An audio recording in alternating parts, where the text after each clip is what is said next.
harus ada sisi-sisi yang bikin orang suka. Apa yang negatif itu orang nggak peduli, yang penting konten kita itu banyak yang lihat. Nah, ini tiba-tiba jadi konten kreator. Gimana? Di mana sumber belajarnya? Ya. Saya pertama sampai pesantren itu langsung kayak ada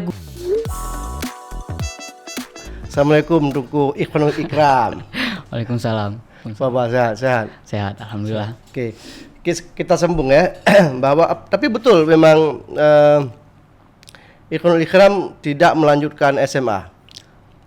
Benar ya. Dan langsung nanti langsung ke pesantren Salafiyah. Ya, nah, langsung. apa motivasi kenapa tidak melanjutkan ke pesantren Salafiyah, ke pesantren modern? Ya kan ada SMA-nya. Ya.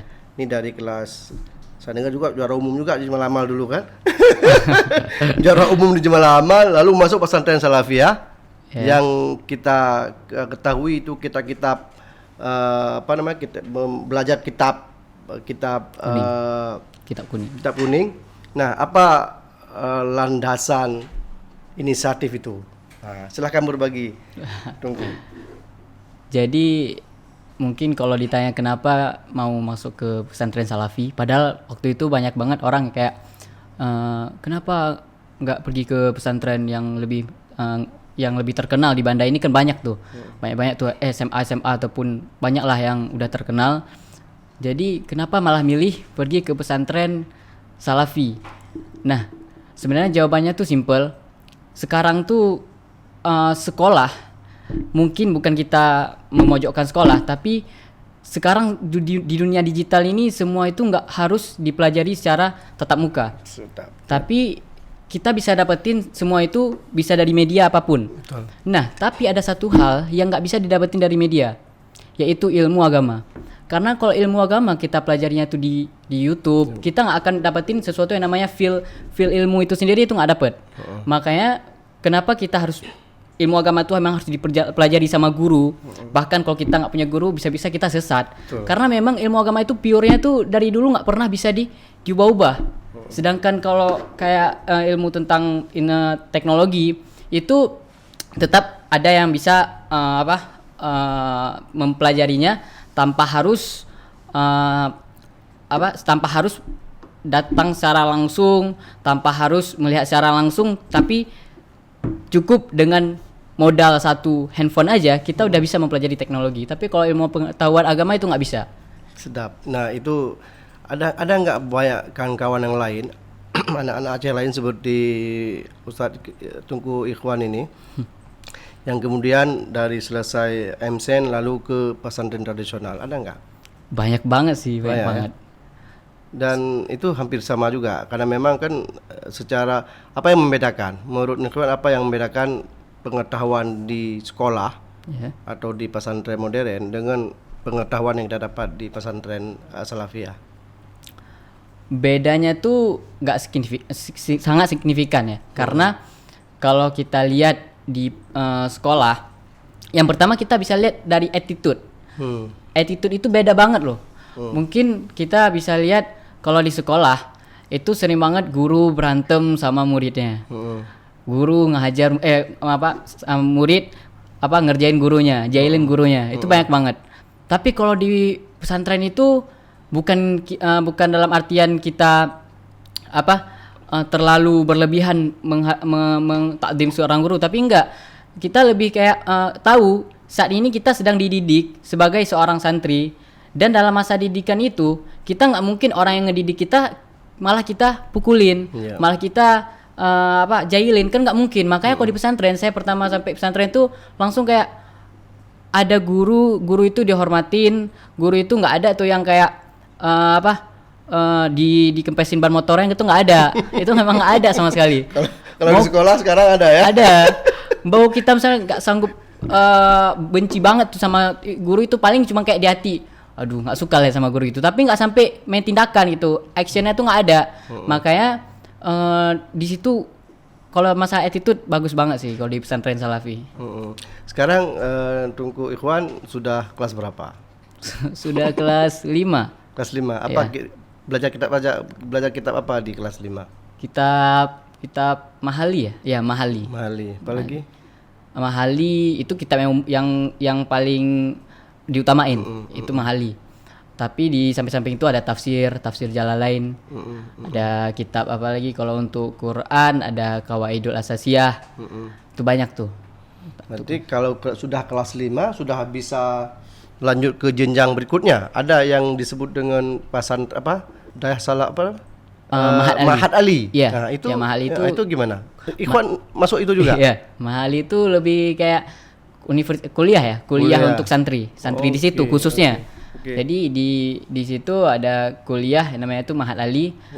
Dan kita kalau udah kelas 4 tuh bisa langsung ngetes ke Mahali dan ambil jurusan yang kita mau. Tapi sekarang masih cuman ada satu jurusan, usul fiqh. Oke. Jadi belum ada pilihan banyak. Di Dayah Mudi Mesra. Ya. Jurusan usul fiqh. Jurusan usul fiqh. Kalau di pesantren lain ada jurusan apa? Di situ sekarang berapa udah Mahat Ali di Aceh? Udah banyak? Nggak tahu sih, cuman kayaknya ada sekitar 4 atau 5 gitu. Dan Mahat Ali misalnya kayak Pak Mukli misalnya masuk ke Mahat Ali nggak bisa ya? Nggak bisa. Emang ada dia harus dari pesantren Salafiyah. Dan mondok di situ. Harus pesantren Salafiyah. Ya. Nggak boleh juga pesantren modern. Nggak boleh. Oh, keren. Nah, jadi lebih ketat sehingga yang betul-betul kita serius kalau belajar. Kalau misalnya Mahat Ali itu belajar jurusan usul fikih. Ya.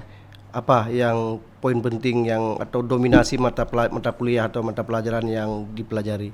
Lebih ke usul fiqh memang. Maksudnya kayak gimana cara mengistinbat hukum itu semua caranya itu ada di Mahat Ali. Maksudnya kayak tafsir itu kan termasuk juga.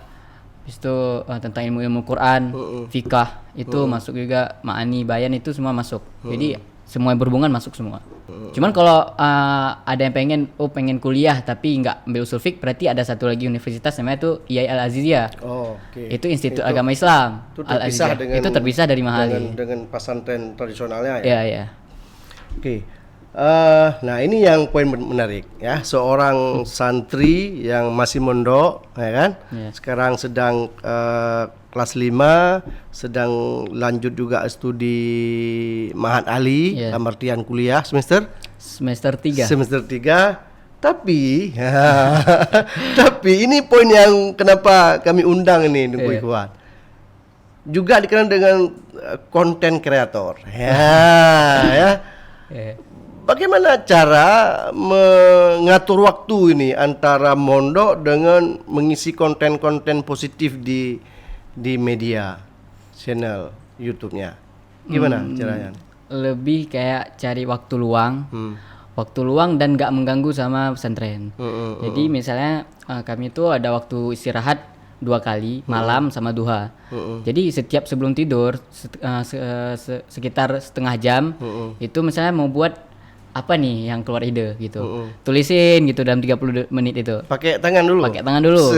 Itu pertama nggak bisa bawa HP ke pesantren kan? Prosesnya itu unik juga. Kadang-kadang kalau kayak lagi di atas balai pengajian, tiba-tiba ada ide gitu, tiba-tiba muncul, langsung nulis dulu dikit untuk poinnya aja, nanti di dalam kamar lanjutin lagi. Dan itu semua manual dulu. Ya, manual. Nanti kalau udah ada masa yang dapat izin untuk pulang, nanti baru semua dikerjain. Tahap praproduksinya apalah itu semua. Dan Tengku Ikhwan fokus di film sekarang. Di film. Iya. Sudah berapa karya film dibuat? Udah 7 kayaknya. 7. Apa aja? Harus disebutkan supaya yang lain juga pemirsa dapat melihat nanti melirik film-film produksinya Tengku Pesantren ini. Filmnya tuh beda-beda genrenya. Ada yang dokumenter, ada yang apa ya? Dokumenter ada. Terus action ada juga kalau nggak salah. Tapi ini lagi dikerjain. Action sebelumnya ada, nih lagi bikin yang kedua. Soalnya suka yang lebih menantang filmnya. Dan rencana mungkin ke depan pengen bikin film budaya juga, cuman belum kesampaian aja. Mungkin insyaallah. Sekarang udah 7 ya? Udah 7. Nah, ini poin penting. Bagaimana cara belajarnya? Karena ini kan di pesantren belajarnya kan jurusan usul fikih. Ya kan? Kalau kitab Mahali dan yang lainnya ya kan? Fikih dan usul fikih ya kan? Nah, sedikit tasawuf lah tentunya. Nah, ini tiba-tiba jadi konten kreator. Gimana? Di mana sumber belajarnya? Kembali lagi kayak yang dibilang tadi, sekarang tuh zaman digital tuh nggak ada yang capek untuk dipelajarin, nggak ada sama sekali. Mau kita coba sekarang kita perhatiin aja, kita belajar formal, berapa banyak sekarang yang jadi content creator tapi dia bukan orang di jurusan contohnya sinematografi ataupun bukan dari jurusan perfilman, ataupun berapa banyak sekarang orang-orang yang bisa ngoding tapi dia bukan kuliah di jurusan informatika. Itu semua kalau kita mau pelajarin, ada keinginan, kita nggak perlu harus sekolah formal. Makanya kalau di pesantren gitu juga, ilmu-ilmu kayak perfilman itu bisa dipelajarin seiring waktu, kita bisa tahu sedikit demi sedikit. Makanya bisa dengan cara sering nonton film, kita dengan memperhatikan film, gaya bicara, gestur tubuh itu bisa juga jadi pengaruh. Dan emang sekarang tuh mudah banget semuanya. Ya, itu ada kelompok, memang ada komunitas anak alumni Dayah atau pertama atau ya bergabung atau tidak sama sekali bergabung dengan komunitas pembuat konten kreator, pembuat film misalnya. Kalau gabung belum karena gini, masih masa nyantri. Jadi kalau gabung takutnya kalau ada apa-apa kita nggak bisa join kan. Ya. Kan capek juga. Karena memang HP aja terbatas, mau akses media juga terbatas.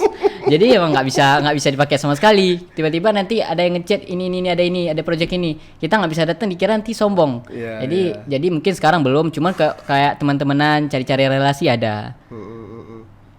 Dan tentu harus ada tim ya. Ada tim. Cuman timnya itu anak pesantren atau anak dari luar? Anak pesantren. Anak pesantren juga. Ini bahaya ini.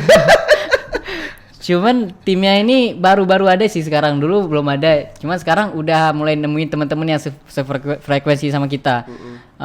Contohnya film yang baru lagi dibuat kemarin tuh, itu benar-benar kayak jam waktu tidur misalnya jam 12 malam. Sisain waktu 1 jam sampai jam 1. Kami duduk ini bahas, ini cerita ini mau kita apain. Itu sekitar 4 orang kami. Jadi bikin skrip. Pertama tulis tangan tuh. Tulis tangan di semua di kertas. Nanti kasih ide, oh ini ubah, buang. Jadi betul-betul kayak satu hari itu sisain waktu 1 jam untuk bahas. Sampai akhirnya udah siap semua dibahas, dibuat skrip, baru nanti skripnya itu diketik. Jadi nanti itu diketik waktu libur ya. Waktu libur. Jadi lama. Gawat juga perjuangannya ya. Tapi kan ketahuan nggak sama Tungku atau pimpinan Dayah bahwa Tungku Ikhwan dengan kawan ini menjadi konten kreator aktif di media sosial? Kayaknya enggak. Mungkin tahu, cuman kita yang nggak tahu Tungku ini tahu apa enggak. Kalau misalnya ketahuan, bagaimana? Kalau artinya ketahuan bahwa Ikhwan ini punya bakat untuk itu, dalam bidang itu, dalam bidang produksi film misalnya. Tapi aturan Dayah tetap Ikhwan ikuti. Nah itu kan nggak ada masalah sebenarnya kan? Iya, nggak ada masalah. Kalau memang masih nggak mengganggu sama pesantren itu nggak masalah. Resiko yang paling berat di pesantren apa misalnya? Untuk apa? Untuk misalnya melanggar, tidak masuk ngaji karena harus buat film misalnya. Atau misalnya nggak balik ya kan. Setelah lebaran misalnya kan libur. Liburnya kan 1 minggu biasa. Kita libur, tambah liburnya 1 minggu lagi. Itu akibatnya apa? Ya kayak orang udah tahu pada umumnya, tetap cukur rambut sampai botak. Itu pakai silet lagi. Tungku Ikhwan udah berapa kali cukur rambut? Udah 11-12 mungkin. Udah banyak kali. Jadi resikonya setiap mau pulang ya itu. Setiap mau bikin project tetap siap, baliknya nggak ada rambut. Dengan usia sekarang kan nggak ada masalah lagi kan? Artinya udah kelas 5, masih berlaku juga? Masih, sampai kelas 7. Masih berlaku cukur rambut juga? Masih. Sudah kali. Memang luar biasa ini. Tapi sekarang posisinya ini kan di sini. Ini dalam rangka apa? Sudah ada izin atau libur atau apa? Ini ada izin. Cuma nggak lama izinnya, cuma sebentar, seminggu. Oke, jangan nanti habis tayang ini pulang ke sana udah cukur rambut.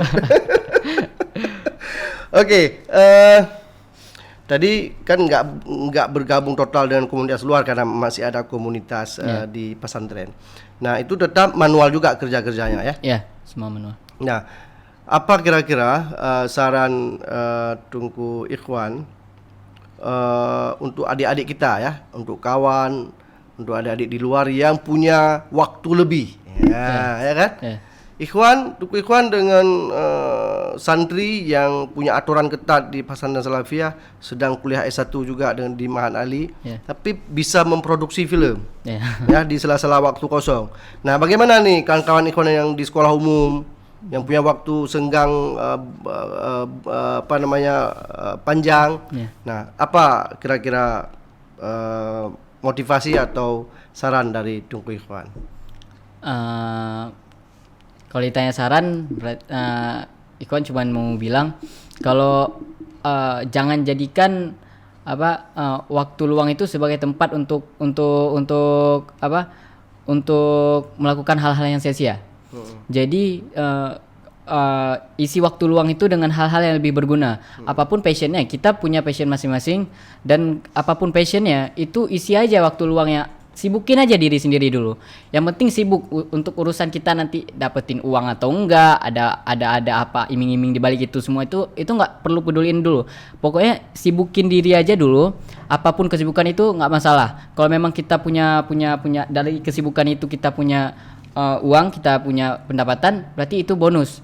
Tapi jangan buat waktu luang itu untuk contohnya main game. Walaupun sekarang kalau memang kita seorang content creator main game itu dapat uang itu nggak masalah. Tapi kalau memang main game itu kita nggak dapetin apa-apa dan kita justru malah sering maki-maki orang cuman karena game, itu lebih baik jangan.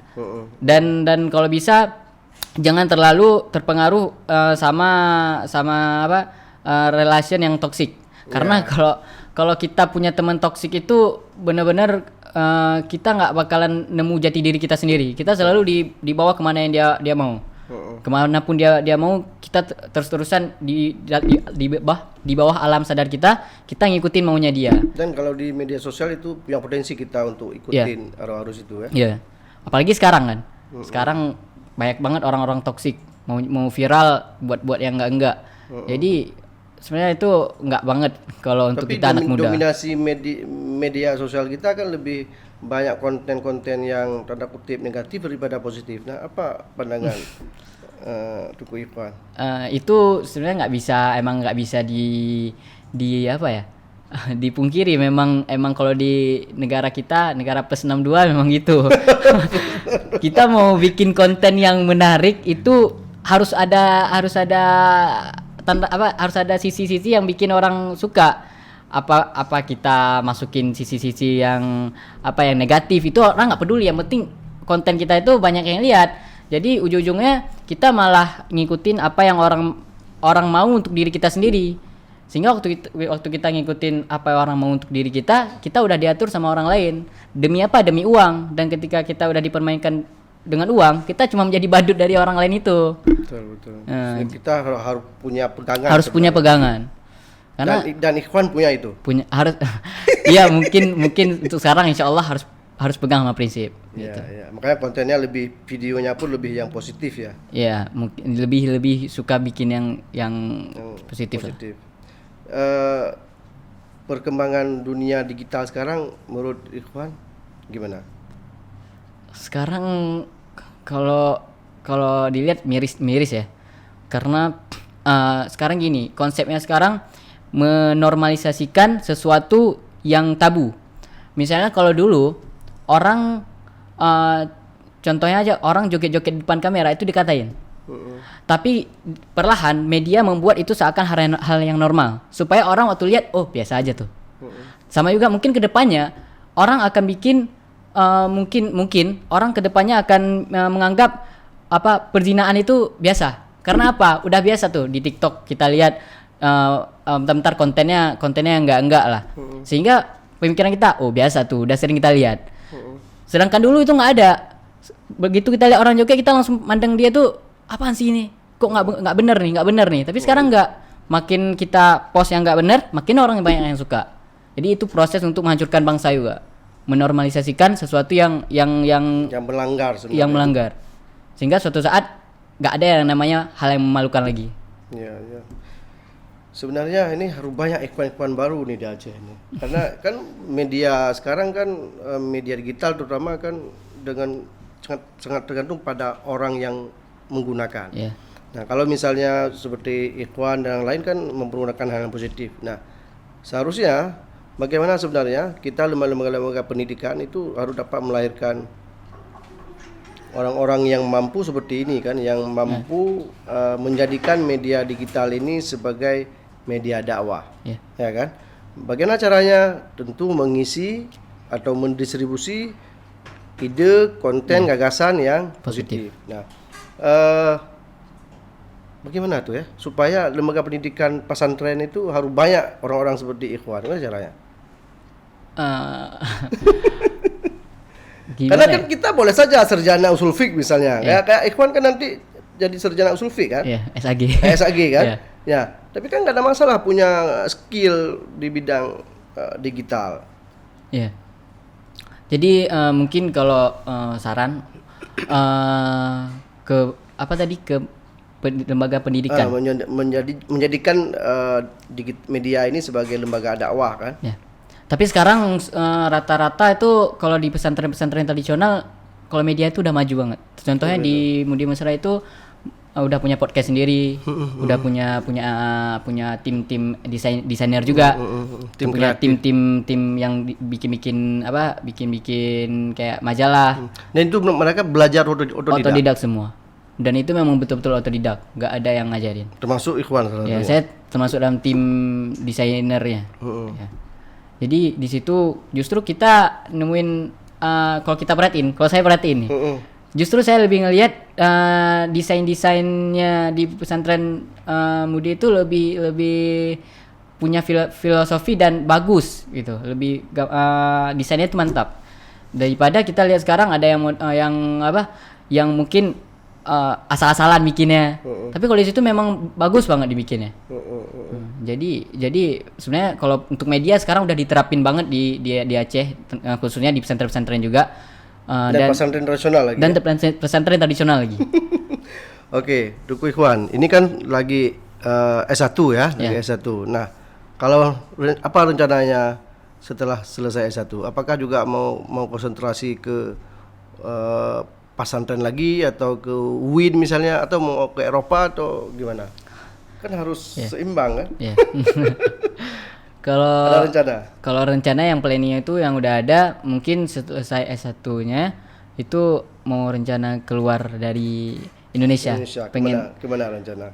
Rencananya yang untuk kuliah ataupun yang untuk jalan-jalan. Terserah. Kalau negara yang pengen banget dikunjungin itu Turki itu pengen banget. Kenapa memilih Turki? Karena Turki itu negara yang paling bersejarah sih untuk peradaban Islam. Kalau untuk belajar?